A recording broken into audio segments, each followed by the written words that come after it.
ತಕ್ಷಣ ನಮ್ಮ ಟೀಮ್ ಅವ್ರು ಏನಂತಿದ್ದಾರೆ ಅಂದ್ರೆ ಇಲ್ಲೇ ಇದ್ಬಿಡಮ್ರಿ ನಾವು ಡೈಲಿ ಇಲ್ಲೇ ಇದ್ಬಿಡಮ್ರಿ.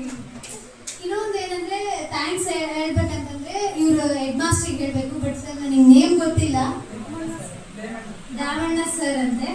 ಬಟ್ ನಾನು ಫಸ್ಟ್ ಬಂದ ತಕ್ಷಣ ಕೇಳಿದ್ದೇನೆಂದ್ರೆ ಇದು ಪ್ರೈವೇಟ್ ಸ್ಕೂಲ್ ಅಲ್ವಾ ಅಂತ ಕೇಳಿದ್ದು. ನನಗೆ ಆಮೇಲೆ ರೆಕಗ್ನೈಸ್ ಆಯಿತು ಇದು ಗೌರ್ಮೆಂಟ್ ಸ್ಕೂಲ್ ಅಂತ.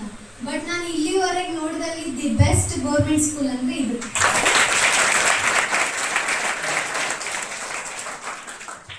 ನಾನು ಟಿಪ್ಸ್ ಹೇಳ್ಬೇಕಂದ್ರೆ ಟಿಪ್ಸ್ ಹೇಳೋ ಅವಶ್ಯಕತೆ ಏನಿಲ್ಲ. But clean and neat maintain ಮಾಡ್ಬೇಕಂತ ಹೇಳ್ತೀವಿ. ಫಸ್ಟ್ ನೀವು ಯಾಕೆ ಶಿಲ್ಪಾ ಮ್ಯಾಮಿಗೆ ಎಕ್ಸ್ಪೆಷಲಿ ಥ್ಯಾಂಕ್ ಯು ಹೇಳ್ಬೇಕಂದ್ರೆ, ನಿಮ್ಮಲ್ಲಿ ಯಾರಿಗಾದ್ರೂ ಒಬ್ರಿಗಾದ್ರೂ ಕಣ್ಣಿನ ತೊಂದರೆ ಇದ್ದೇ ಇರುತ್ತೆ. ನೀವು ಗೊತ್ತಾಗುತ್ತೆ ನನಗೆ ದೃಷ್ಟಿ ಕಾಣಿಸ್ತಿಲ್ಲ ಬೋರ್ಡ್ ಮೇಲೆ ಅಂತ ಮನೆಗೆ ಹೋಗಿ ಹೇಳ್ತೀರಿ. ಹೇಳಿದ್ರೆ ಮನೆ ಒಳಗೆ ಏನ್ ಮಾಡ್ತಾರೆ ಅಂತಂದ್ರೆ ಇವ್ರು ಶಾಲೆಗೆ ಹೋಗ್ಲಾರ್ದ ಬೇಕಂತ ಮಾಡಕತ್ತಾರ ಅಂತ ಹೇಳ್ತಾರೆ. ಅಫ್ಕೋರ್ಸ್ ನಿಜವಾಗ್ಲು ಹೋಗ್ಲಾರ್ದೆ ನೆಪ ಮಾಡಿ ಇವತ್ತು ರಜೆ ಆಗ್ಬೇಕಂತ ಹೇಳಿ ಮಾಡಕತ್ತಾರ ಅಂತಾರೆ. ಬಟ್ ನಿಮಗಿರೋ ಪ್ರಾಬ್ಲಮ್ ನಿಮ್ಮಲ್ಲಿ ಇರುತ್ತೆ. ಮನೇಲಿ ಹೇಳಿದ್ರು ಕೆಲವೊಂದು ಮನೆಗೆ ಅರ್ಥ ಮಾಡ್ಕೊಳಲ್ಲ, ಬಟ್ ಮಾಡ್ಕೊಂಡವ್ರ ಮನೆಗೆ ತೋರಿಸ್ತಾರೆ.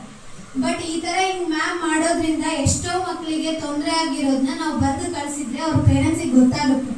ಸೊ ನೀವೆಲ್ಲ ಥ್ಯಾಂಕ್ಸ್ ಹೇಳ್ಬೇಕಾಗಿರೋದು ಶಿಲ್ಪಾ ಮ್ಯಾಮಿಗೆ.